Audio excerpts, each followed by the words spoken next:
Hey YouTube, how's it going? Kevin Clear here with a knife video for you, and today I'm going to do something that I don't normally do. We have here the Kershaw Knockout, and you may be saying, Kevin, I'm pretty sure you've already reviewed the Kershaw Knockout. If you're not, then just pretend that I haven't reviewed it before and you're just going to watch this review of the Kershaw Knockout. Otherwise, though, I'll just explain that I have reviewed the Kershaw Knockout before. A couple of things, though. Number one, this is a new version. Number two, it was when I was doing videos not top-down. So now that I'm doing the top-down method, in fact, in a perfect world, I'd go back and redo a bunch of reviews that I did with a different camera angle. That's not likely to ever happen unless, maybe as time goes by and I'm able to get different knives that I've had in the past, I may start doing some of these. So let's go ahead with a re-review and discussion of the Kershaw Knockout. This does happen to be my very favorite Kershaw, and that's one of the reasons I felt like this was worth making another video about. The other thing is, I suspect there are people who are a little newer. This knife has been out for, I don't know, 5 years or something like that. Maybe 4, I'm not sure. But it's a little bit of an older model, so there may be guys just sort of coming into the knife hobby and just learning about stuff that aren't that familiar with the Kershaw Knockout. So that might be worthwhile as well. The other thing is, I kept finding that I would be talking about other knives and want to come back to bring up the Kershaw Knockout. And so I'm finally, I finally broke down and bought another one, and now I'm going to do a re-review just to kind of reassess and remind all of you of how great this knife actually is. So let's start off with size and weight. This knife is a little over 7 3/4 inches overall. So it's like 7 13/16. 3 1/8 inch on the blade. Okay, now that's a little deceiving because 3 1/8 inches isn't very much, but you can see how the blade kind of comes back here past the handle. And if you measure this, you will find that you have about 3.5 inches of cutting edge. So that's actually pretty nice. 3.5 inches of cutting edge on a knife that is quite small, especially for my preferences. I guess the other thing I should say is you guys know that I normally do not like anything under 8 inches. So the fact that I even like this knife says an awful lot about how good it is. All right, so 3 1/8 inches on the blade, although you do have quite a bit more cutting edge than that, and then 4 3/4 inches on the handle. Weight on this is a very easy to carry, 3.8 ounces, and the thickness here is 3/8 of an inch. So you combine all of those numbers, you've got this fairly small package. It's very lightweight and it's very thin, which means this carries as if you have like nothing at all. It really, really carries easily and lightly. And that, I think, is a big, big win. And you have a very capable knife. So it's not like, of course you can always find a knife. Let's see, this knife carries really easily and lightly, but it's only got 3 inches of blade, and so you're sacrificing size quite a bit. Here you're getting quite a bit of blade. You're getting a very comfortable hand-filling knife, even though it's quite small and very, very easy to carry. So great on that sort of great in the size, weight, and carry department. Moving on to the blade. Now this is the Damascus steel version.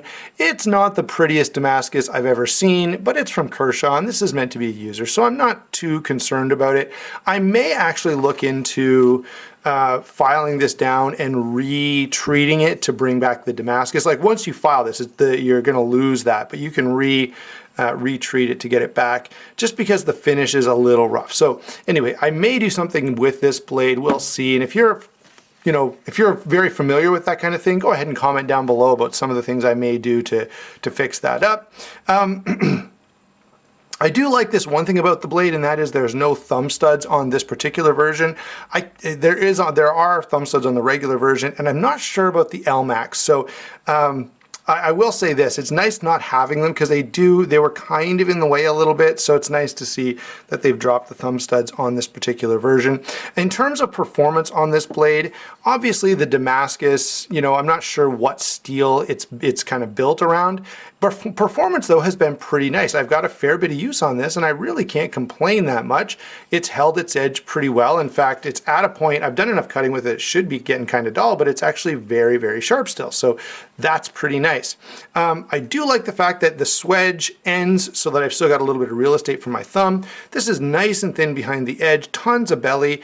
And the cool thing about this, because it's so wide, okay, that grind is very gradual and you don't have thick blade stock anyway. So this slices really, really nicely. Now, if you don't want the Damascus version, this is available, of course, in 14C28N, but also in LMAX. So those are two other steels that, you know, the 14C28N is a great budget steel and the LMAX is just a great steel, period. So, in terms of blade performance and edge retention, in all of those different variations, it's pretty darn good, and I've been quite happy with it. So yeah, there we go. Moving on to the action. Not much to say about this, guys, and this is going to be, you know, some of you are going to be like right away put off, others are going to be quite all right. This is a speed safe knife, so that means it's spring assisted. You can see the torsion bar kick in there. It does have a flipper tab, so you push down on the flipper tab and the knife does flip out with a lot of authority. In terms of assisted knives, this is a pretty quick one, and I do like that. I like, you know, if it's going to be assisted, it may as well be, you know, nice and hard. And of course, if it's going to be assisted, I do like the speed safe because it's much easier to deal with one-handed. So there's no spring tension anywhere through this range of motion, not until you get down to here. Right now, there's the spring kicking in, and that makes the knife really, really easy to work one-handed. I've got to say, when it comes to assisted knives, my favorite assisted knives are definitely the speed safe knives like this one. All right. Did I say already, I think I probably did, that this is about my favorite Kershaw. If you're going to buy one Kershaw, or if you want to know why Kershaw has fans, right, in the last couple of years, you may look at them and go, why do people like this company? Now, they've done some good stuff, the Dividend, the Link. There's another one that was good recently. Some of their made in the US blades have been pretty well done. And this is one of those, by the way. You can see the American flag over here. But these are the kind of knives that have drawn a lot of people to Kershaw. Really, really nice. Not much else to say about the action. It's just a spring assisted knife that assists pretty fast, and Kershaw's speed assist is my favorite of the various mechanisms that are used to assist a blade opening. Finally, let's talk about the handle, and then we'll get to some comparisons. So the handle on this particular one is OD green. There's also brown, and I think the LMAX version has a brown handle, and there's a black handle as well. There's also like a standard version in green with a black DLC coated blade. All right, so anodized aluminum is nice because it's very, very lightweight. The only drawback is if you let this bounce around in your pocket with your change, anodized aluminum gets marked up really, really easily. So look at some of the people who have Benchmade 940s and really, really like them and carry them all the time, and they put a bunch of stuff in their pockets. Anodized aluminum tends to get beat up. Now, on the bright side, anodized aluminum also has this chalky finish that does give the knife some really nice grip. So that I think is definitely very much worth appreciating. This also has some milling going on that gives the knife a little bit more sort of texture and some tactile, gives you some tactile feedback, which I think is really nice. You know what, guys? I looked at the knife right here like this and I realized I talked about the action, the lockup and deployment without saying a thing about the subframe lock. So let's just quickly touch on the subframe lock.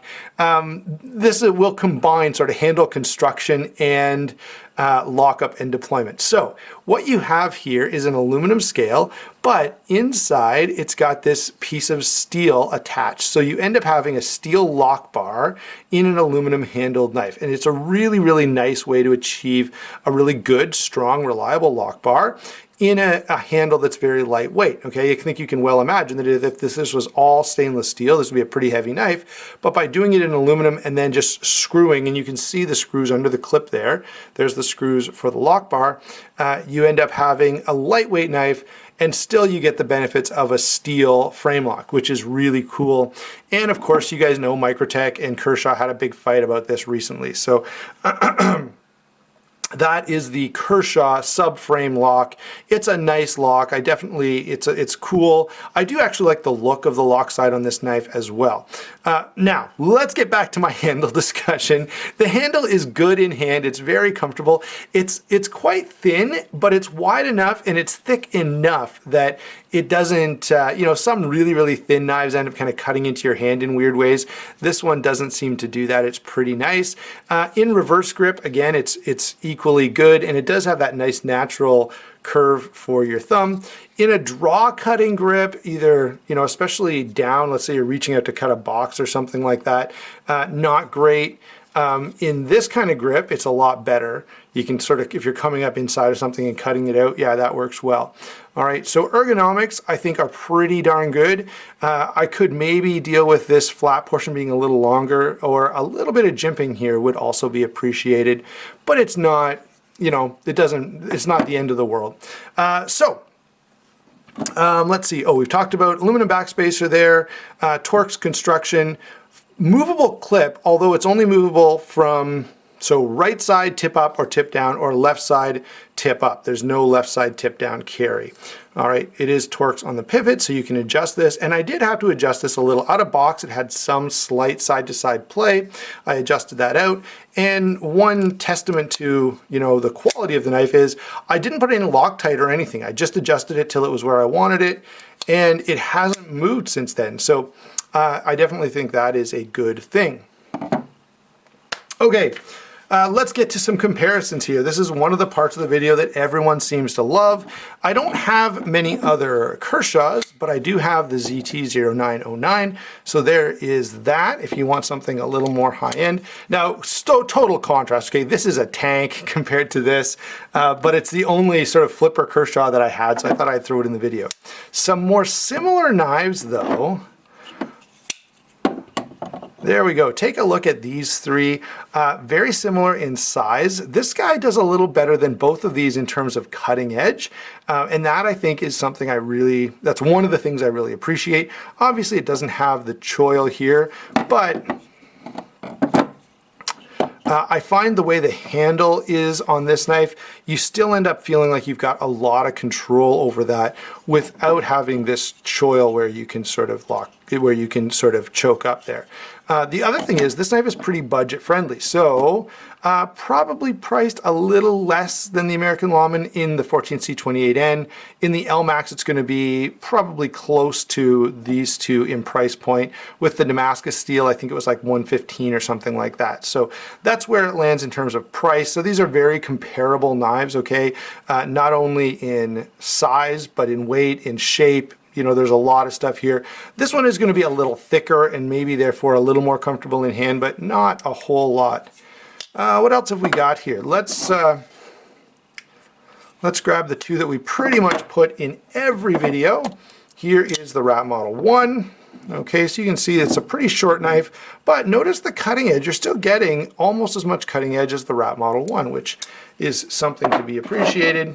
And then here is the Paramilitary 2, similar in weight, a little bit bigger, and again, more cutting edge on the Kershaw than you're getting on the PM2, which sort of establishes the point that I've been making, where in terms of, you know, how much cutting edge, how much ability you're getting for a fairly small knife, this knife does really, really well. Overall, guys, of course, if you've watched my channel for more than 5 minutes, you know that I'm a big fan of the Kershaw Knockout. It's absolutely my favorite Kershaw. It's a great combination of just quality, being lightweight, being useful, being reasonably priced. I mean, just everything about this knife is pretty darn good. And so if you're looking for a great EDC knife, or if you want to try a Kershaw that, you know, you can pretty well bet is going to be well done, the Knockout is a great option. I hope you enjoyed the video. Let me know what you thought about me doing this. Do you think I should seek out some of my other knives and do sort of re-reviews, especially if I didn't do a top-down version like this? Thanks for watching. Don't forget to like and subscribe, and we will talk to you soon.